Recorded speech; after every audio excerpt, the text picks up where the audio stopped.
Olá, está começando mais um Metocast aqui na Universidade Metodista de São Paulo. Conhecimento que inspira e transforma. Estamos aqui hoje com dois convidados muito especiais que vão falar com a gente sobre um tema muito complexo, mas que precisa ser colocado em pauta. Então, a gente recebe aqui na nossa bancada hoje o professor José Vilmar, que é professor aqui do curso de Direito da Universidade Metodista, e a Sandra do Leite, que faz parte aqui da Secretaria da Mulher de São Bernardo do Campo. E nós temos esses convidados para falar de um tema que é urgente, que é complexo, que é delicado, mas que precisa ser colocado em pauta, a questão do feminicídio, o crime letal contra a mulher.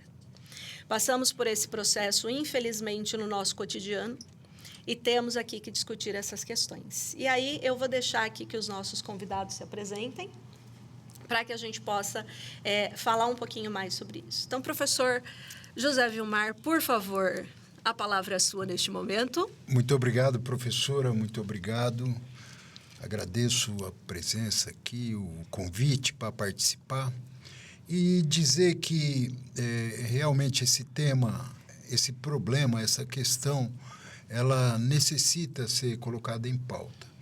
E, para tanto, nós utilizamos o nosso direito e poder de cátedra para convocar os alunos da minha disciplina, Direito Penal, para desenvolver inicialmente atividades acadêmicas relacionadas ao tema, em alusão ao Dia Internacional da Mulher, que é agora 8 de março.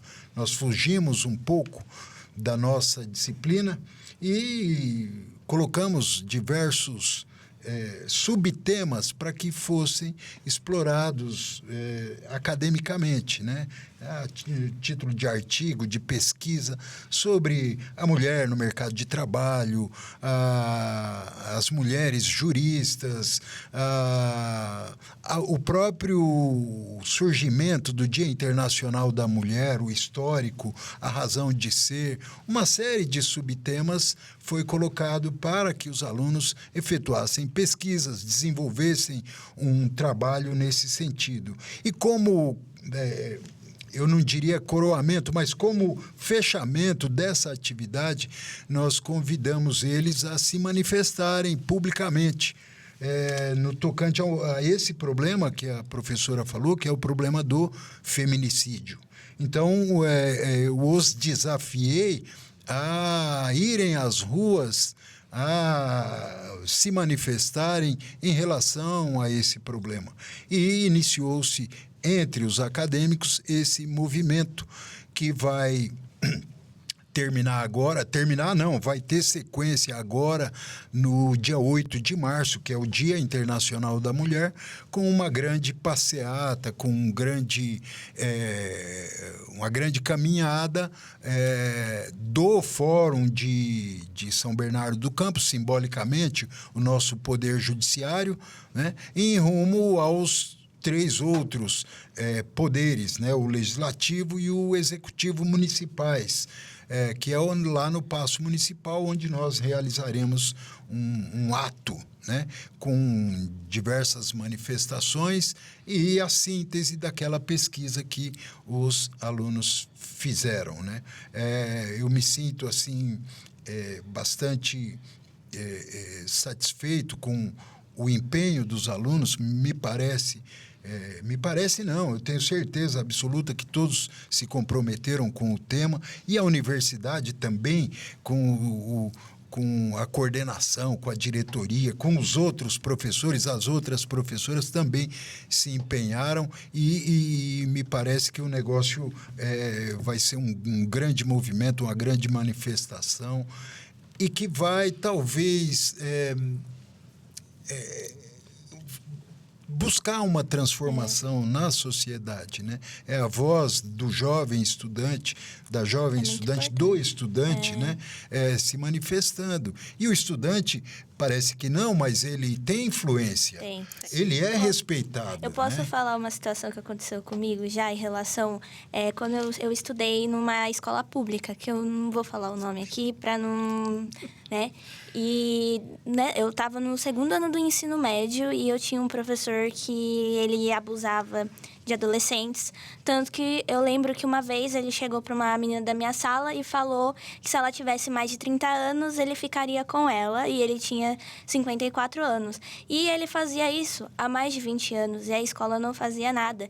E nós alunos, a gente resolveu se movimentar e a gente conseguiu tirar o professor da escola e ele sofreu está passando por grandes processos, a gente não sabe como tá, mas ele tá pagando tudo porque ele fez. E ele assediava as alunas em cara dura ainda. E a gente lutou, demorou muito para lutar, mas a gente conseguiu. E é muito importante mostrar essa visão, porque o estudante, ele tem voz, ele consegue se unir, todos os estudantes, tem que ser todos, consegue ter voz. A gente fez 3 manifestações em 3 dias e a gente conseguiu tirar o professor da escola.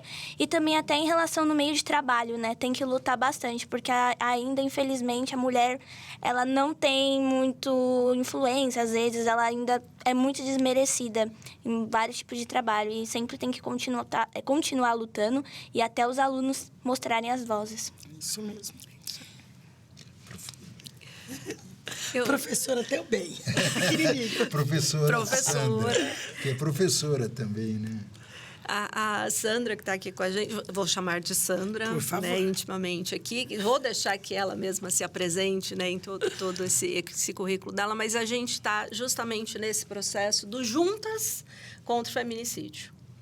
É esse processo que a gente está trabalhando aqui e temos este apoio justamente desta mulher que está à frente de outras mulheres e falando em prol de mulheres que já não pode mais estar aqui falando com a gente, né, Sandra? Infelizmente, então, né? Infelizmente.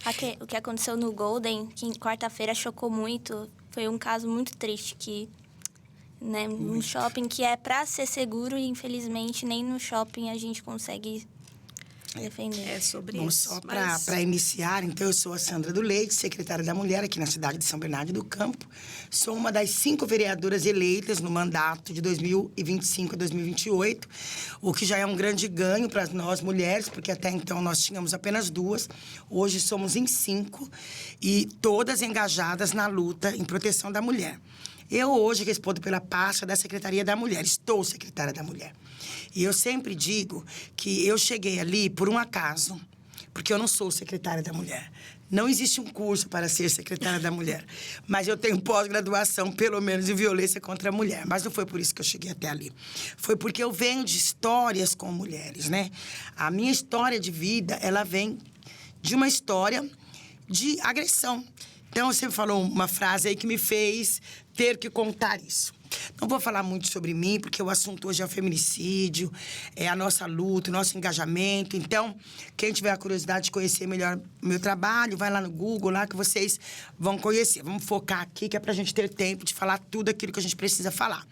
Mas a gente fala sobre essa luta, eu vinha conversando com o professor nos bastidores, a luta de trazer vocês pra rua. De levar de volta os estudantes para a rua. Eu tenho uma frase que ela marca muito a minha vida. Quando os bons se omitem, os maus tomam conta. Então, a rua precisa ser tomada por as vozes de vocês, as nossas, mas em especial dos estudantes, dos jovens. Os jovens precisam se engajar nessa causa. Porque o maior problema que nós temos, e aí eu gosto de contar isso porque eu vim de muitas violências, infelizmente. Não conto com isso com orgulho, mas conto com a intenção de estimular pessoas, a inspirar pessoas que é possível. E uma das maiores violências, professor, que eu sofri foi que eu nasci no Hospital da Mãe Solteira. Imaginem que em 1966 existia um hospital que chamava Hospital da Mãe Solteira.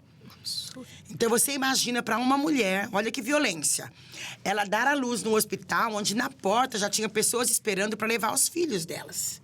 Porque elas eram mães solteiras. Naquela época não tinha... Expostos. A roda dos expostos. Naquela época não existia a CLT. Então, elas não tinham direitos nenhum. Elas escondiam a gravidez, como a minha mãe escondeu, até o 9º mês. E quando ganhava, entregava os seus filhos na porta do Hospital da Mãe Solteira, que hoje ainda existe, mas é um amparo maternal.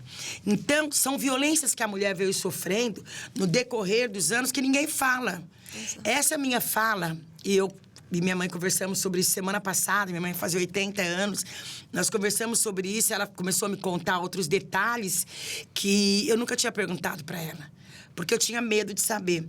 Só que existia isso em 1966, e ninguém sabe que existia, que a mulher, mãe solteira, ela tinha um lugar para dar luz.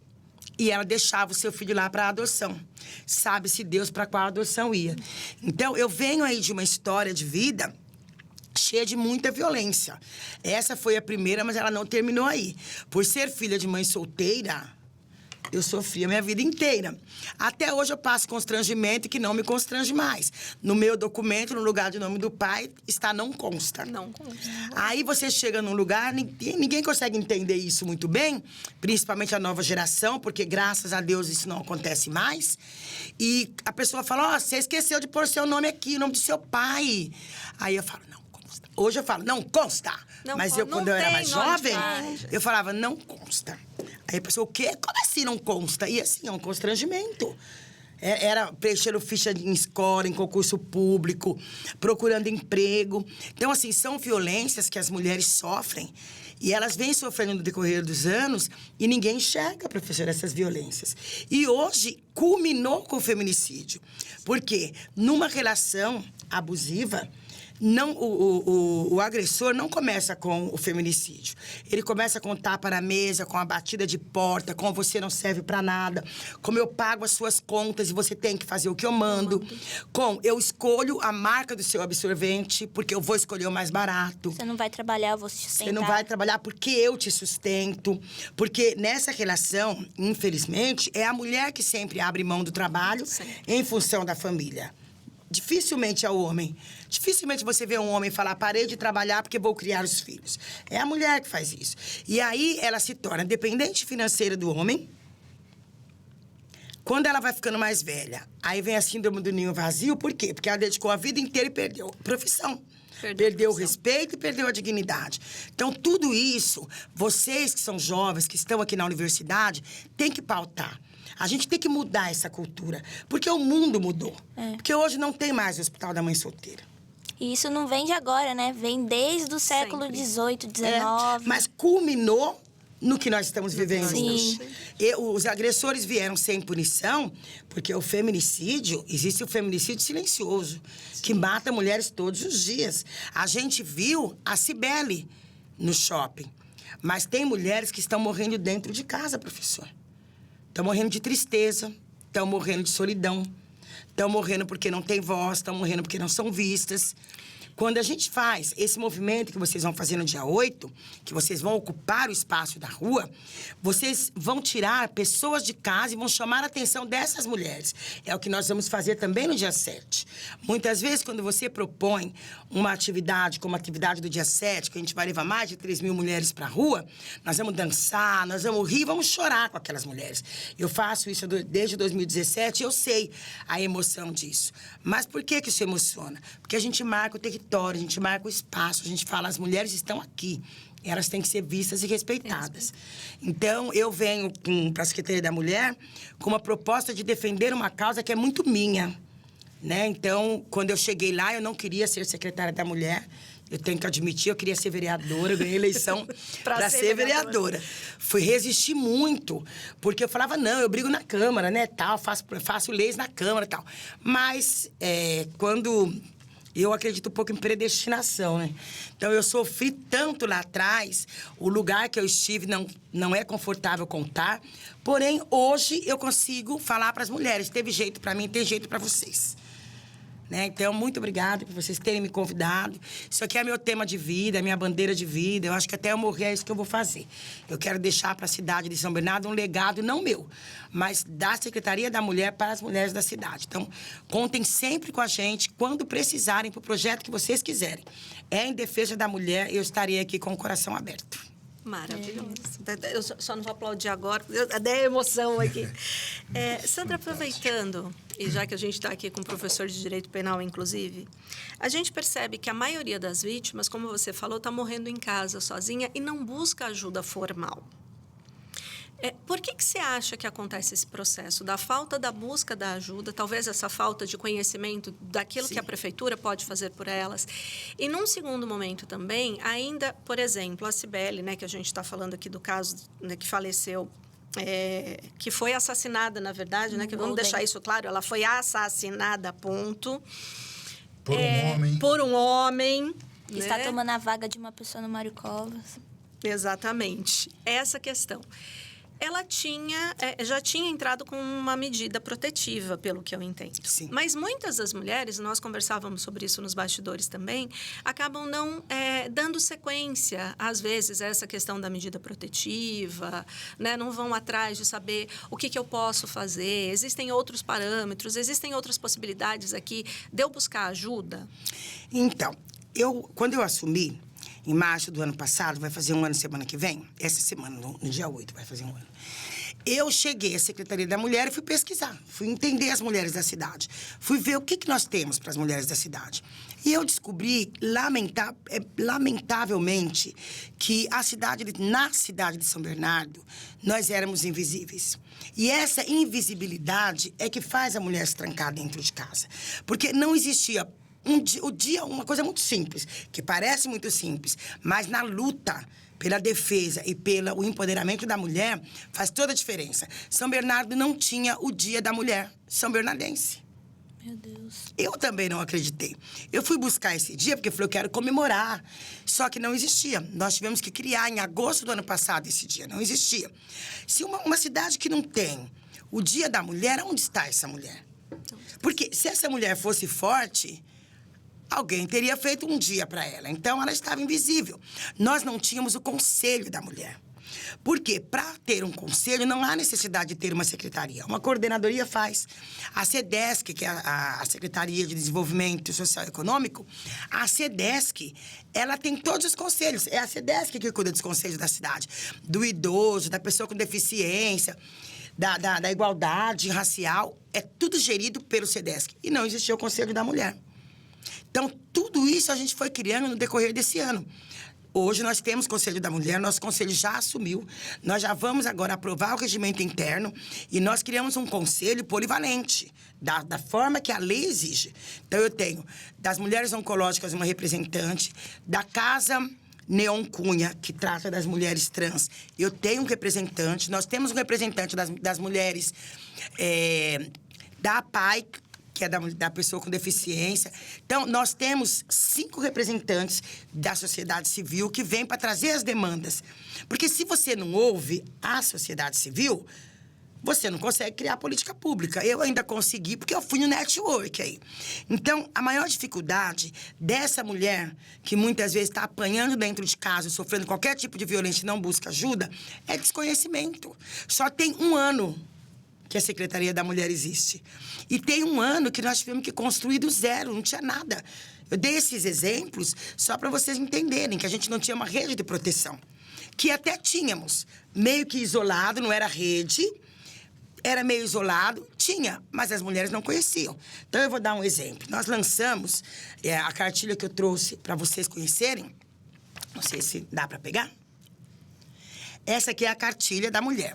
Aqui dentro, a gente tem uma rede de proteção que funciona na cidade. A mulher, quando ela chega a essa rede de proteção, a guardiã Maria da Penha acolhe, encaminha para o CRAM. O CRAM cuida dessa mulher, a gente tem psicólogos lá, tem advogados, tem assistente social. Elas fazem terapias, oficinas, são orientadas, encaminhadas para todos os serviços. O CRAM, ele faz mais ou menos o serviço que agora a Secretaria da Mulher assumiu e faz em conjunto com eles. E é incrível esse trabalho. Nós fizemos um podcast no sábado. Qual foi o podcast? Eu vou lembrar o nome até o final. E nesse podcast, nós levamos a assistente social do CRAM e uma mulher que está sendo atendida, que conseguiu chegar na nossa rede de proteção. E essa mulher conta o quanto foi importante chegar. Porque ela foi para a delegacia, não foi bem atendida. Ela fez o boletim de ocorrência, fez a medida protetiva e ninguém orientou. Porque até então não tinha orientação. Ela faz um tratamento psiquiátrico no CAPS, porque, infelizmente, a mulher que passa pelo ciclo de violência doméstica, ela fica emocionalmente abalada. Não tem como você passar por isso se a sua saúde mental ficar em dia. Todas vão para o CAPS. Todas passam por remédio controlado. Todas passam por uma sequela que só a terapia e o acompanhamento é que vai fazer elas saírem disso. E essa mulher é uma delas. Ela fez o podcast com a gente de costa, porque ela tem medo de aparecer, porque o agressor dela tá solto. Ele vai ser julgado, mas com uma dificuldade que ela conta no podcast isso. E ela conta como foi chegar na nossa rede de proteção, a importância disso. Só que qual é a dificuldade, professora? É chegar até nós. Primeiro, porque a rede social, ela é muito boa para divulgação, mas ela mente muito. Então, a pessoa olha lá, não acredita, ela fala, isso daí é marketing. E o que eu tenho feito? Palestras nos departamentos de saúde da prefeitura, nas UBS. Eu já fiz acho que umas 25 UBS. Ainda tenho umas 33 para fazer. Uma vez por semana eu vou em uma UBS específica, na reunião do grupo. Eu levo essa cartilha, eu olho nos olhos dele, tem hora que eu choro. Eu conto o que eu passei e falei, gente, ajuda as mulheres do território de vocês a não passarem, vocês podem ajudar. Como? A mulher que sofre agressão não pode levar uma cartilha dessa para casa. O agressor vê, é pior, ele mata ela. Mas aqui dentro a gente tem um QR Code. Olha, esse QR Code aqui, ele leva para a cartilha da mulher no site da prefeitura. Não tem que fazer download, não tem que se cadastrar. A gente facilitou ao máximo o acesso das mulheres para a cartilha. Essas paginazinhas, ela aparece rolando a câmera do celular, que é para ela não ter que se cadastrar, porque é tudo muito difícil. A mulher que está num ciclo de violência só entende uma mulher, outra mulher que passou por isso. Porque a cabeça da mulher que passa por isso, ela atrofia. Ela não tem coragem de levar isso aqui para casa. Agora, se ela não tem coragem de ficar fazendo download, porque normalmente o agressor, ele controla o celular dela. Nós fizemos de uma forma, e a gente explica isso lá para a saúde nos ajudar a divulgar lá para os pacientes, que ela, quando ela clica a câmera dela aqui, ela não faz download, ela não deixa rastro no celular. Porque ela vai para o site da prefeitura e lá abre tudo que ela precisa saber. Aqui a gente tem o ciclo de violência, aqui a gente tem uma aspiral, que o que ela fala? Ela fala assim, olha, hoje ele bateu na mesa. Você se encolheu. Amanhã ele bateu a porta. Depois de amanhã ele vai bater em você. E depois ele vai te matar. E isso acontece, está acontecendo todos os dias. Todos os dias. Não é loucura da nossa cabeça. Acontece. Por quê? Porque parece simples a batida na mesa. Parece simples a batida na porta. Parece simples o empurrão. E para a mulher, ela já foi tão acostumada lá de trás a ver a mãe passar por isso, a avó passar por isso, que para o homem, ele normaliza fazer e a mulher normaliza receber. E o que a gente faz com isso? A gente conscientiza essa mulher de que não é normal. Quebra o ciclo. A gente tenta quebrar esse ciclo, mas para isso ela precisa conhecer a nossa cartilha. Porque, pasmem vocês que são mais jovens, alunos aqui da universidade, mas o ciclo de violência, ele é familiar. E as mulheres acham normal. Ele me bate, mas ele paga a minha conta. Ele me bate, mas se eu sair, eu não vou conseguir receber o meu aluguel. E aqui, ó, a gente fala para as mulheres que ela pode sair do ciclo de violência, que a gente vai receber ela. A gente vai receber, a gente vai levar ela para casa de passagem, vai tirar esse agressor. A guardiã Maria da Penha busca a mulher, leva na delegacia, faz o boletim, pede a medida protetiva, leva para nossa casa de passagem. Enquanto ela fica lá com os filhos dela, numa casa mesmo, decente. Se alguém um dia quiser fazer uma visita lá, tá? Só agendar comigo, eu levo vocês. A casa de passagem não é secreta. Essa aí eu posso mostrar. Porque ela fica lá por algumas horas. Tira o agressor de casa, a guardiã tira, leva ela na viatura da guardiã. Em segurança, ela não fica andando pela rua nesse processo, que ela fica vulnerável. Ela volta para casa dela. A guardiã cadastra ela e começa a fazer visitas periódicas, liga pelo WhatsApp. Quando eu dou a palestra, que nós vamos fazer isso aqui na segunda-feira, eu trago números. Vocês vão saber números de tudo isso que é feito aqui. É muito pouco nesse universo de violência que nós temos. Mas é essa a dificuldade. É a gente conseguir atender 6 mil mulheres que hoje estão em medida protetiva na cidade de São Bernardo.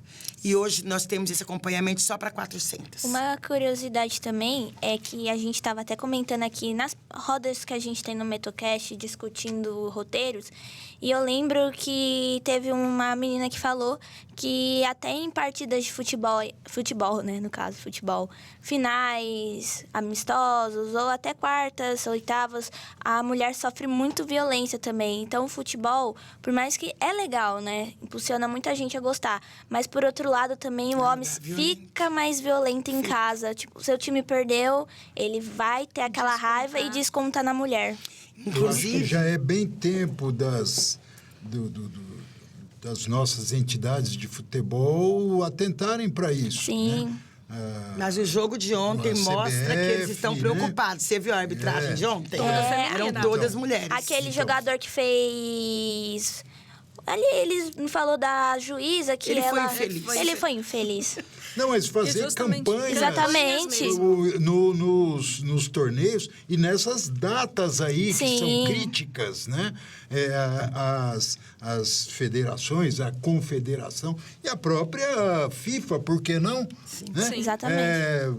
Atentar para essa questão aí.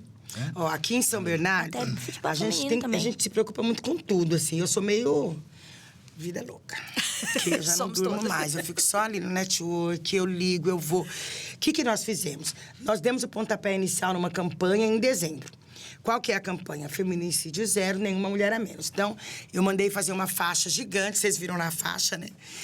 E eu fui fazer uma experiência. Eu fui num campo de futebol de várzea, que estava fazendo um jogo, eram os influencers contra um outro time. Ah. E como eles me pediram a ajuda para conseguir o ofício do campo, tudo, eu falei, eu só tenho uma coisa. Eu só ajudo se vocês me ajudarem, porque é assim, tudo troca, né? Tudo troca. Falei, eu quero entrar com a minha faixa do Feminicídio Zero, eu quero falar com os homens que estarão lá. Eu preciso encontrar esses homens. Porque eu tenho muita preocupação, professor, muita, em trazer o homem. O homem é importantíssimo nessa causa. Se ele não vier, não sara a ferida. A protagonista não é a mulher, é o homem. Porque o homem fala com o homem. Eu sou mulher, eu não consigo falar com o homem sobre isso. Mas se o senhor for falar com o homem, ele vai falar com o senhor. E vendo isso, na campanha lá do Laço Branco, nós criamos isso. E eu fiz uma experiência. Olha isso. Que legal que você falou. Aí eu entrei, eu no meio, os influencers dos dois lados, que eu falei, eles têm um monte de seguidores lá, vão ajudar a divulgar. E eu entrei no meio, a gente foi no campo, até a arquibancada, paramos a faixa, segurando a faixa, uma faixa bem grande. Porque lá o espaço é grande, tinha que ser bem grande. E aí eu comecei a falar. Tudo isso que eu tô falando aqui. Falei uns 5, 6 minutinhos. Falei, vocês homens que jogam futebol, se vocês não são agressores, não pode ajudar o agressor a aceitar que o agressor joga futebol com vocês. Vocês, presidentes de time, tem que tirar o agressor. Ah, você bate na mulher, você é agressor, você não joga mais aqui. Quando vocês sentarem na mesa do bar para tomar uma cerveja, porque eu sei que acontece isso. Ou tem agressores na mesa de vocês que falam assim, mas dela cala a boca hoje. Hoje eu falei para ela que não aceitem. Critica esse cara. Porque o cara que fala isso da mulher na mesa do bar, ele é um agressor. Se a sociedade começar a empurrar o agressor e demonstrar para ele que não é normal, ele tem 2 caminhos. Ele se mata ou ele se conserta. Porque sozinho ninguém vive. E aí eu comecei a falar isso e tal. E quando acabou, meu filho ainda falou, ai mãe, eu fiquei tão preocupado. Como que os homens vão aceitar minha mãe falando isso no campo de futebol? Será que ela vai sair daqui embaixo de tomate ou embaixo de aplausos? E eu saí embaixo de aplausos. E sabe o que foi mais incrível? Sim, a situação não é boa, mas para minha experiência ali contou muito que nós estamos no caminho certo, aqui na cidade de São Bernardo. Por quê? Porque quando acabou, os caras foram jogar e eu subi aqui bancada para ir embora. Um negão de 2 metros de altura tava chorando. Nossa. Chorando. Aí eu olhei para ele e ele falou, Dona Sandra, eu preciso agradecer a senhora ter trazido essa pauta pro campo. E aí ele me contou a história.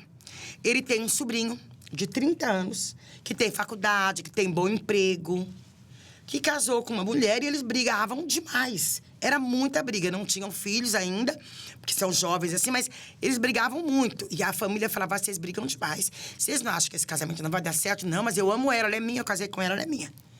Ela é minha. Entendeu?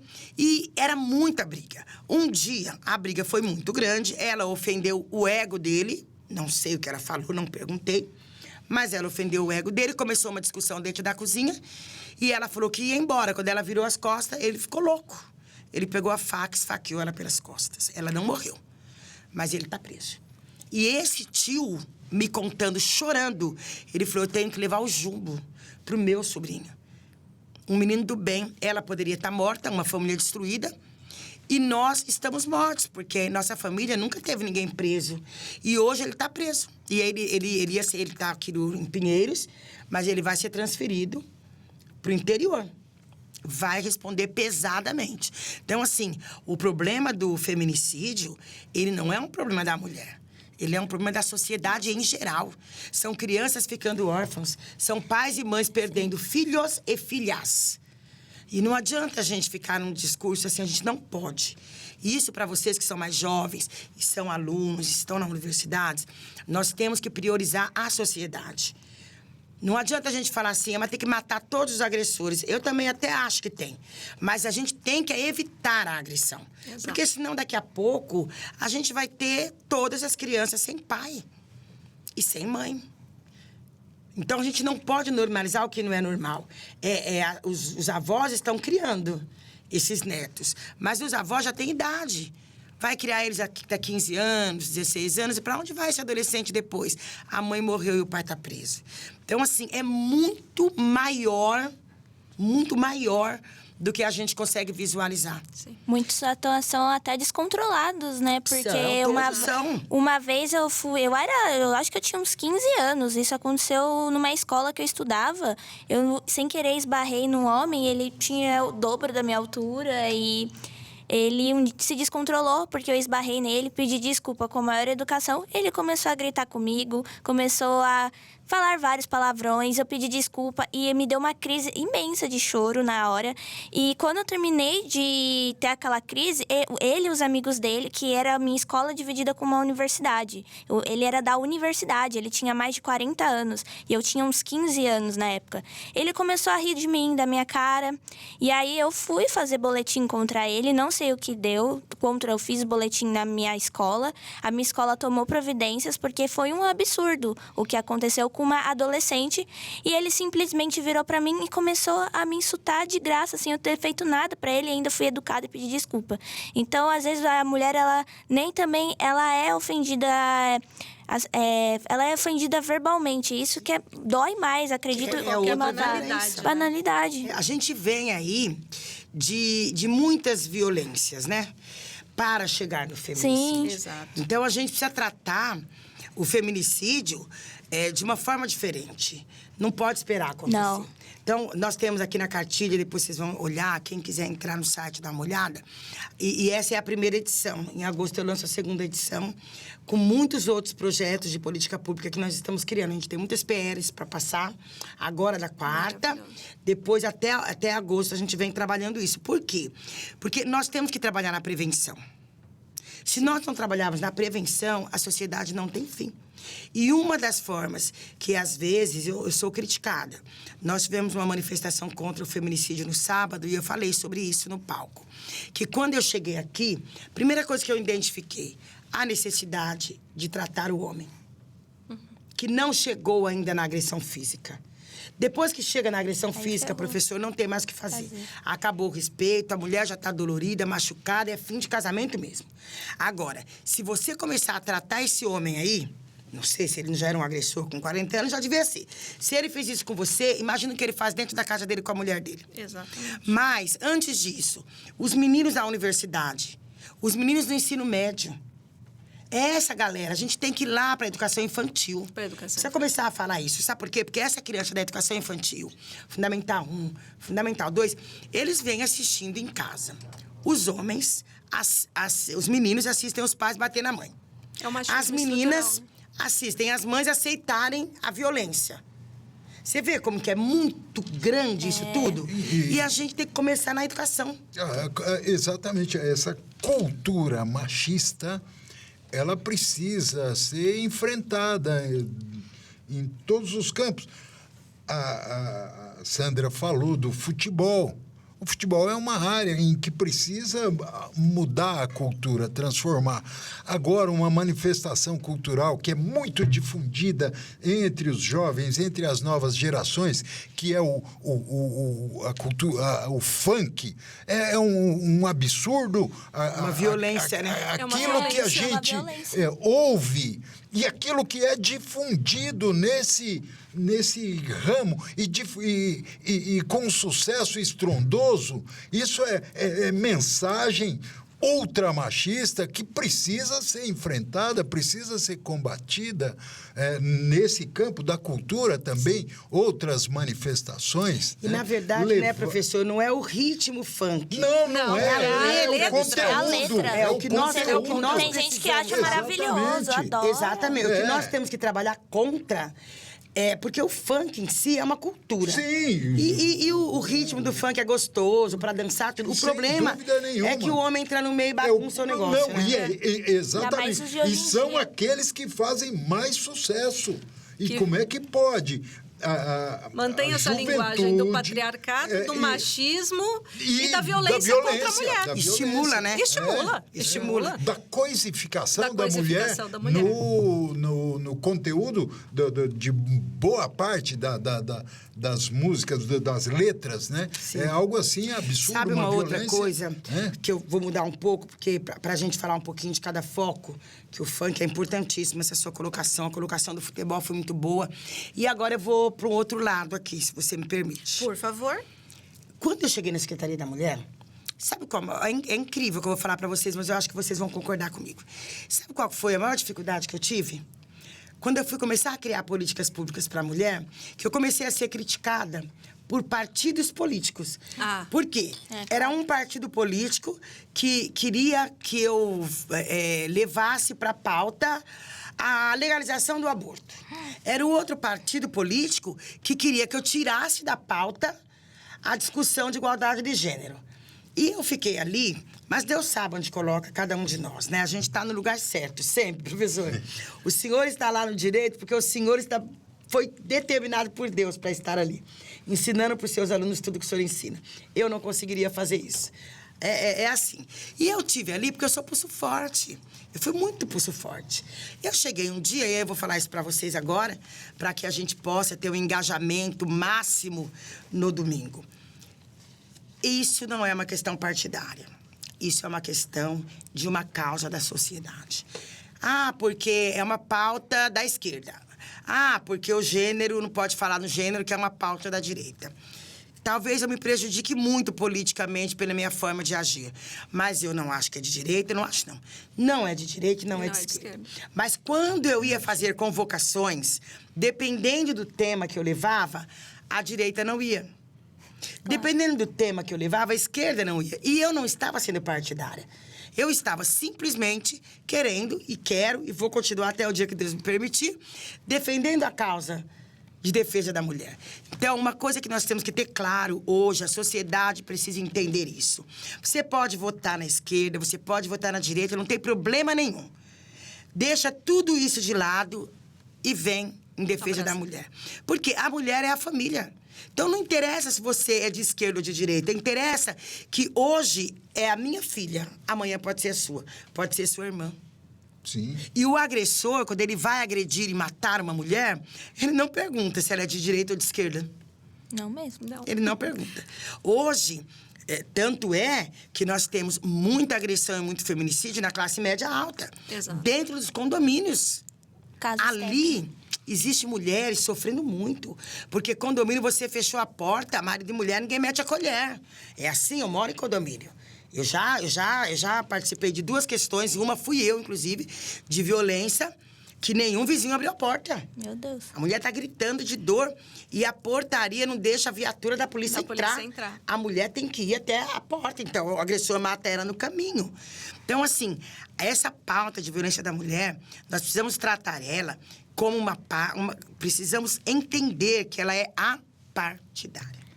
Certo. Então, a manifestação que vocês farão no dia 8, eu quero pedir para os alunos da Metodistas que assistirem esse podcast, que estiveram nos assistindo, eu não sei se aqui é ao vivo, ou que vão assistir, mas é muito importante que a gente se liberte. É uma libertação neste momento.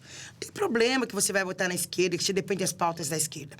Hoje, esquerda e direita caminham juntos na defesa da mulher. E foi difícil, tá? E ainda está sendo. Ainda está sendo. Ainda está sendo. A pauta de defesa da mulher, ela é uma pauta que as pessoas acham que é da esquerda. É por isso que nós chegamos até aqui, professor. E grandes magnatas também americanos, né? Tipo o caso Steppen, que tá rolando. Muitas mulheres estão vindo à tona agora. Uma brasileira que participou que elas esconderam isso tudo. Crianças, muito... Até porque... E aí vem um questionamento também para vocês. Essa mulher que tem medo de denunciar por acreditar que não vai dar em nada. Foi o que eu falei, porque ela não conhece Exatamente. o quanto nós, e não somos só nós. Tem muitas cidades que estão preparadas. Muitas. Elas não conhecem. Muitas até se matam. Então, elas não acreditam. Não, e outra coisa. Pega aí... Lógico que eu não vou conseguir fazer esse levantamento, eu tô falando da boca para fora, mas pela minha experiência, eu tenho certeza do que eu tô falando, mesmo sendo senso comum, tenho como comprovar cientificamente.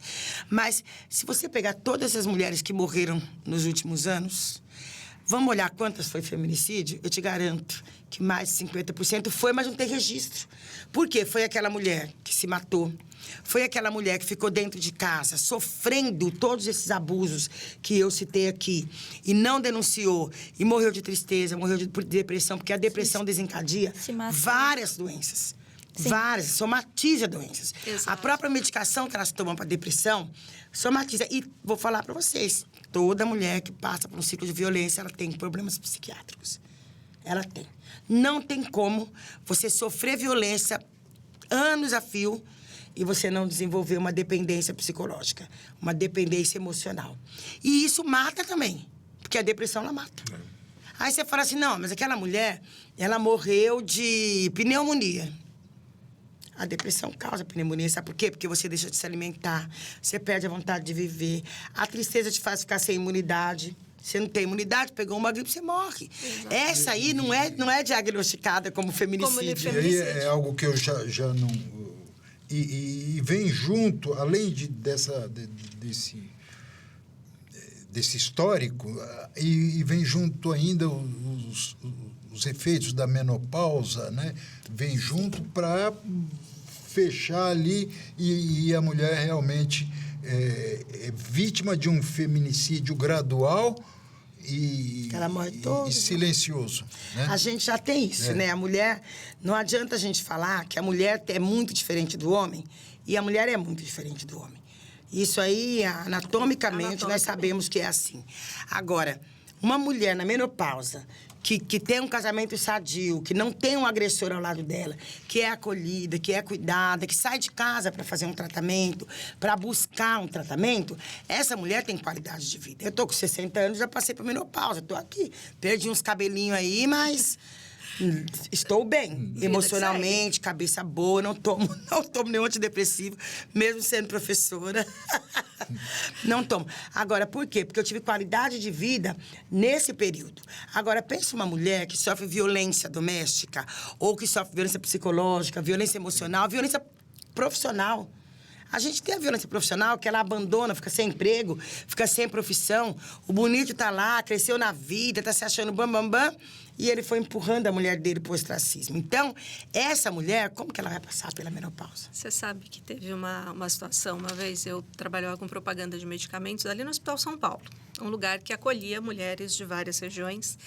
E eu lembro que eu estava na área da ginecologia e a gente ouve as conversas, né?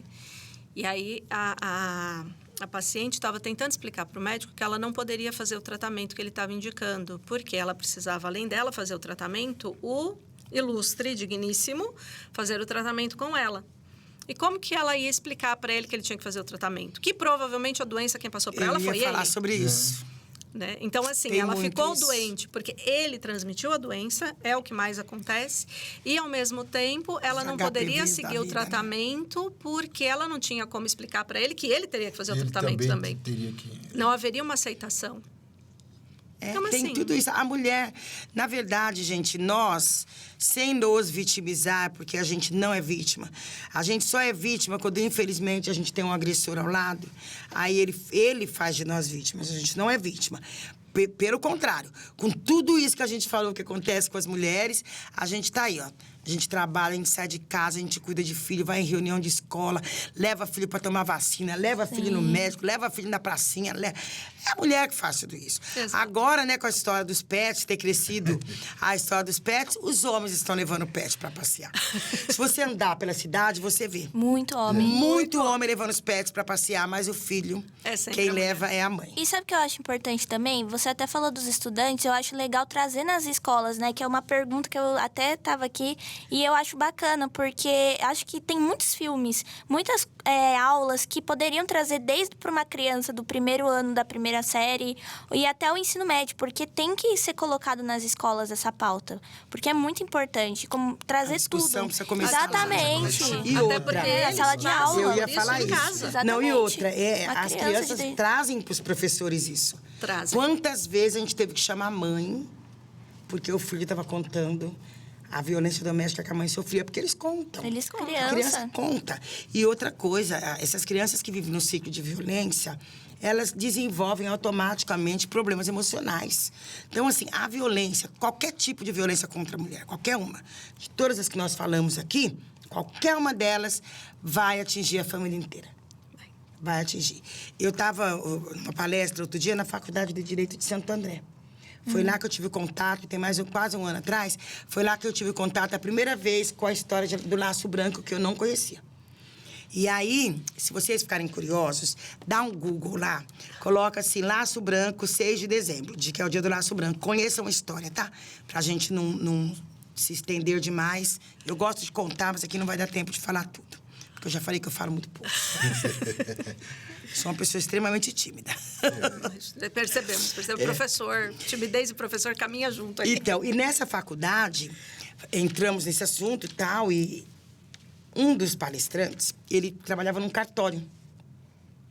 Ele era tabelião num cartório. E ele contou uma situação que aconteceu lá. Eles foram para assinar a escritura da venda de uma casa.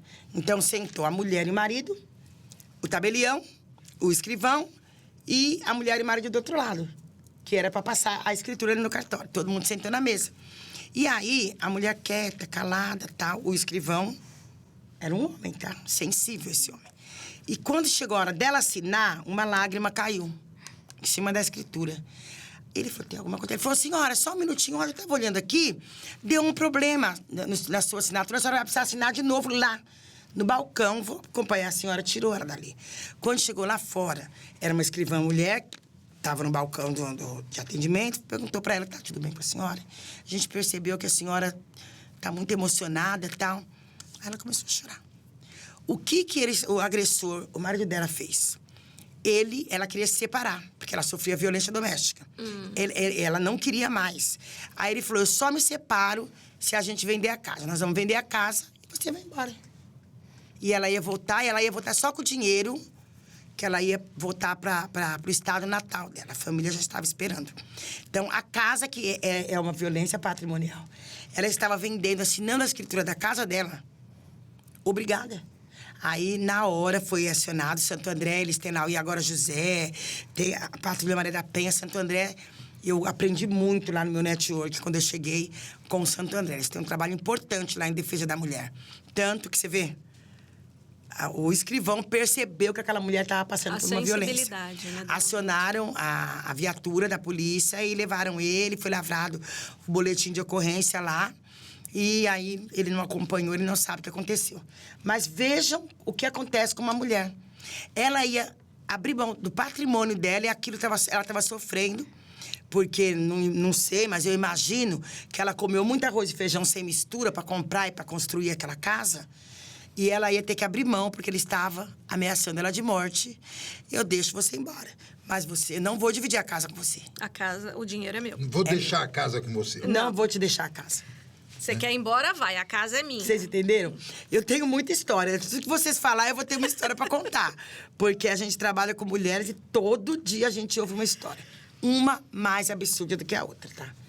Uma mais absurda que outra. Eu tenho na minha caixinha do meu cérebro, daqui a pouco eu não tenho mais lugar para eu ocupar Mesmo todas. Eu vou ter que desocupar algumas da alegria para colocar essas histórias, porque é muito louco. Mesmo tendo leis, algumas coisas não funcionam, né? Que nem a do Lula, que criou ano passado, em outubro, ainda precisa melhorar.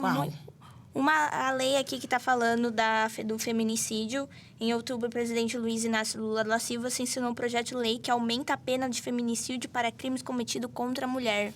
Vamos lá, qual que é o problema que a gente tem aí? E aí a gente tá com uma petição, se vocês quiserem dar uma olhada no meu Instagram, eu acabei de postar um vídeo hoje com o link da petição, se vocês puderem ajudar a divulgar, inclusive, é importante. A gente tá pedindo para abolir... Por quê? O cara vai lá e faz uma tentativa de matar a mulher. Ele descumpre a medida protetiva. É o que aconteceu com a Cibele. Ele descumpre a medida protetiva. Esse cara da Cibele, maluco, ele descumpriu várias vezes. Várias vezes. Só que ele não foi preso. Ele não chegou na prisão. Me parece, eu não consegui ter certeza, tá? Doutor Mário ficou de verificar esse processo melhor. Doutor Mário, juiz da Vara de Violência Doméstica contra a Mulher. Mas, pelo que eu entendi, em tudo que eu recebi sobre esse caso, ele já tinha passado por audiência de custódia e estava aguardando julgamento em liberdade. Em dia 25 de janeiro... o juiz recebeu o pedido para marcar a audiência dele. Porque tinha muita coisa lá. Ele matou ela antes. Então, o que a gente pede? Para os juízes, na audiência de custódia, não soltar. Já prender, descumpriu a medida protetiva, vai preso. Vai preso, na hora. Fica preso. Acabou. Aí, tudo bem, porque depois ele vai ser julgado e vai continuar preso. Exatamente. Só que, hoje eu conversei com o doutor Mário, e o doutor Mário... me explicando, né, o que está acontecendo no judiciário. Não é tão simples assim, infelizmente. Mas nós vamos passar esse abaixo-assinado em São Bernardo inteiro e vamos entregar na mão do ministro. Entrou pela parte registra do shopping. Realmente houve o aumento. Agora a pena do feminicídio vai de 20 Isso. a 40. Isso, né? é. O homicídio, o qualificado é de 12 a 30. Isso. E, em se tratando de feminicídio, o mínimo é 20 e há 40 anos. Mas eu penso que são importantes essas modificações na legislação. Inclusive, secretária, uma das nossas propostas de desafio para os nossos alunos é no sentido de aperfeiçoar a Maria da Penha e, inclusive, ampliar os poderes da autoridade policial, que é o primeiro agente do Estado a tomar conhecimento daqueles episódios que eclodem em violência mais evidente, né? Quando a mulher comparece numa delegacia e noticia uma agressão, noticia qualquer forma de violência. Essa autoridade policial, ela ser dotada de poderes para ela mesmo aplicar algumas medidas socioeducativas e executar, ampliar, ao invés de esperar ela mandar o expediente para o juiz vai ter um tempo ainda para analisar e deferir, aí depois vai ter outro tempo para comunicar ao agressor. A partir do momento que o agressor é comunicado é que passa a valer essa medida protetiva. Então, a nossa ideia é trazer para a autoridade policial, ampliar os poderes e a autoridade policial aplicar as medidas socioeducativas, as medidas protetivas e depois submetê-las ao juiz. E, de imediato, o agressor ser comunicado de que ele está sujeito à medida protetiva e algumas cautelares, né, que alcancem a ele mais diretamente, né? É uma das ideias, né? Mas uma coisa o poder da interessante autoridade para o senhor levar para policial. discussão em sala de aula. O que nós fazemos aqui em São Bernardo? Porém, é assim, nós somos município. Então, o nosso poder é municipal. A civil já não é nossa. Né? Mas nós estamos criando um convênio, o nome do convênio é Apoia. O secretário de Segurança, quando eu cheguei, já estava trabalhando nisso, eu assumi junto com ele. Então, hoje nós temos uma rede de proteção. Hoje ainda está no grupo de WhatsApp, mas funciona muito bem. O juiz está lá. o CRAM, a Casa da Mulher Paulista, o secretário de Segurança, Saúde, Educação. Nós temos um responsável por cada equipamento da prefeitura e nós temos também o juiz e não temos ninguém da Polícia Civil ainda. O que nós queremos? Ainda já funciona, tá? A Delegacia da Mulher, que hoje ainda está em horário comercial, mas a partir o final desse mês, ou começo de abril, a delegacia passa 24 horas. Eles não tinham prédio, era uma situação muito difícil das polícias aqui da nossa cidade. As polícias todas separadas, em prédio que chovia dentro, desmotivador para qualquer profissional trabalhar. Hoje nós vamos ter a cidade da polícia, que vai ser ali ao lado da Metra, onde é a antiga MTU. O prefeito a MTU saiu de lá e o prefeito disponibilizou esse espaço para o Estado. Então, o governador vai fazer todas as adequações que precisa, vai levar as polícias para lá, a homicídio, a do idoso, todas da civil, inclusive o seccional vai para lá também. E vai a Delegacia da Mulher já 24 horas. O espaço da mulher, fui lá visitar, já está até montado. Isso vai ajudar muito quando chega na delegacia. Porque qual que é o protocolo que a gente quer criar? Mas, para isso, o convênio precisa passar pelo governo do Estado. E nós estamos com ele pronto. A gente vai apresentar isso agora. Já temos até uma reunião para isso. O doutor Mário está nos ajudando muito, o secretário de Segurança também. É para quando uma mulher chegar numa delegacia, aí agora ela vai ter a DDM 24 horas. Então, a ideia é que a gente concentre isso na DDM 24 horas. Ela chegando, e a DDM já faz isso, tá? Então, eu acredito que agora, com ela 24 horas, a gente não vai ter dificuldade. Ela fez o boletim de ocorrência, fez a pedida da medida protetiva, a gente não espera. Ela comunica a guardiã ou encaminha a mulher para a guardiã. Eu peço, por favor, para comunicar. A guardiã vem com a viatura até a delegacia da mulher, pega essa mulher, leva lá para a casa de passagem, entende a situação dela. Enquanto isso, a gente já está no WhatsApp com o doutor Mário para expedir, no primeiro horário do dia, a medida protetiva. Então, a gente consegue segurar essa mulher na nossa casa de passagem, o guardiã segura ela lá. Doutor Mário, no primeiro minuto útil, se for final de semana prolongado, ela fica lá mais tempo. Mas ela vai ficar lá até sair a medida protetiva. Se ela precisar pegar roupa, buscar as crianças em casa, ela vai na viatura da guardiã. Isso já acontece. Só não tem o protocolo, porque a delegacia da mulher não é 24 horas. Então, ela vai para uma delegacia comum. E o protocolo ainda não tem. Para ter a obrigatoriedade de mandar essa mulher para a guardiã. Então, as que chegam são menos. A gente quer que aumente isso. De manhã, saiu a medida protetiva, a guardiã. Eu sei porque nós já fizemos. Ela vai lá, pega a medida protetiva dessa mulher, imprime, vai lá na casa do agressor. Fala, olha, está aqui, o senhor está proibido de chegar a 100, 200, 500 metros da sua esposa, então o senhor tem que sair da casa. A guardiã aguarda ele sair da casa. Já aconteceu de ele falar, olha, eu preciso de pelo menos 12 horas para arrumar um lugar, não tem para onde ir. A guardiã falou, ok, daqui 12 horas eu volto. E ela fica lá, na casa de passagem, para tirar ela do risco e para ela não desistir. Porque se ela voltar, ele convence ela. Ele convence. É. Convence ou na ameaça... Ou no drama. Ou no drama. No drama. Porque ele é um coitadinho, sempre. Sempre. Você vê esse que matou a Cibele? Você viu o áudio dele? Olha o que ela fez eu fazer. É. Ele tirou o lugar da vítima, que é da coitada da menina que morreu, e ele quer se ser a coloca. vítima, porque ela não me quis mais. Ela acabou comigo. Ó, ele, nos pics que ele mandava pra ela, ele fala, tá vendo o que você tá fazendo comigo? Você viu? Isso daí faz a mulher pensar, nossa... E matou até o gato A dela. errada sou eu, matou até louco. Porque ele E aí... matou o gato por causa dela. É. Pra fazer ela sofrer. Pra fazer ela sabia sofrer. Porque ela não tinha filho, tá? Se tivesse filho, tinha matado o filho. Que esse daí é totalmente desequilibrado. Igual aconteceu lá no... Com aquele Exatamente. funcionário. Acho que é Mato Grosso. É.